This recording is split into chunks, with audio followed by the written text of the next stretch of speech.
This video covers 3 of my go-to stretches to address tension in my chest, underarm area, and shoulder after breast cancer surgery and treatment.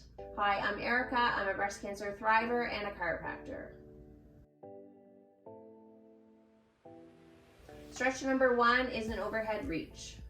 This targets the tension in the side of your trunk into your underarm area. This area tends to get tight from lymph nodes being removed in the underarm area and or radiation. Lie on your side with your affected arm by your side. Keeping your arm straight, lift your arm overhead to feel a stretch in your outer armpit area and or the back of your shoulder. You can hold this position anywhere from 1 to 2 minutes. To progress this stretch, you can move your top leg behind the bottom leg.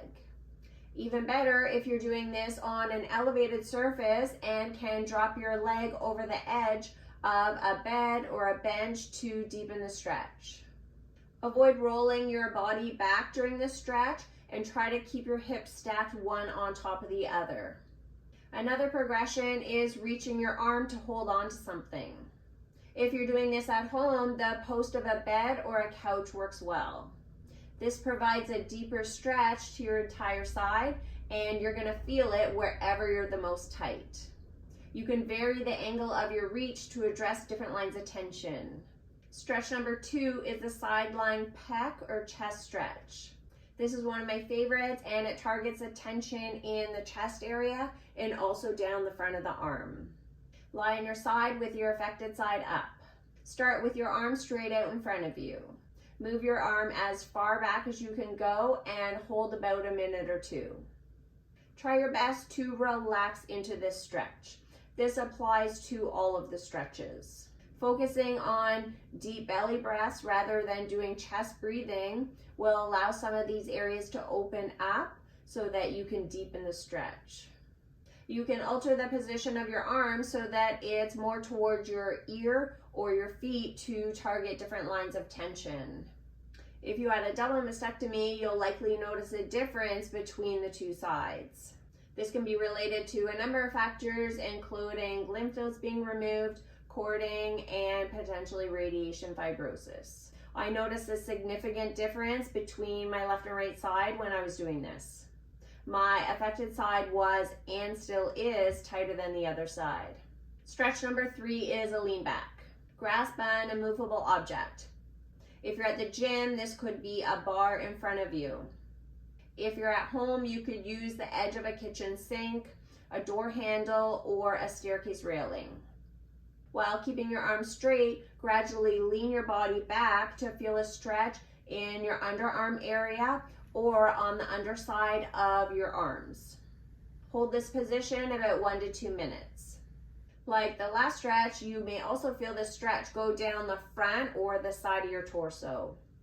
The goal is eventually to be leaning back enough so that you have your arms up covering your ears. This stretch can be done one arm at a time or both arms together, just depending on where you're doing it.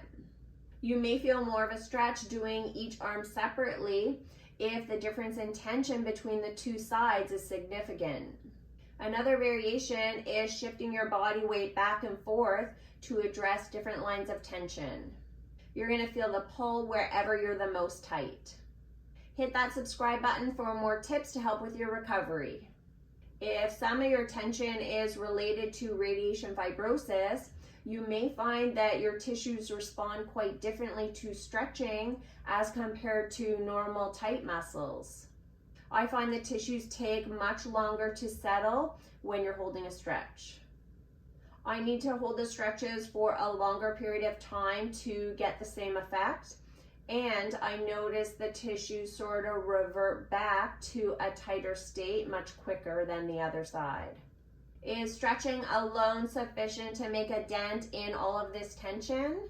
Make a dent, yes, but likely not to release it completely. Some of the side effects after breast cancer surgery and treatment are so stubborn. You can think of stretching as one of the many things that you can do to help with your recovery.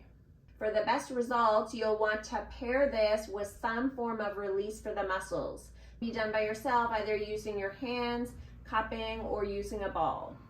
This next video shows the exact steps to follow using a ball for self-release. See you there.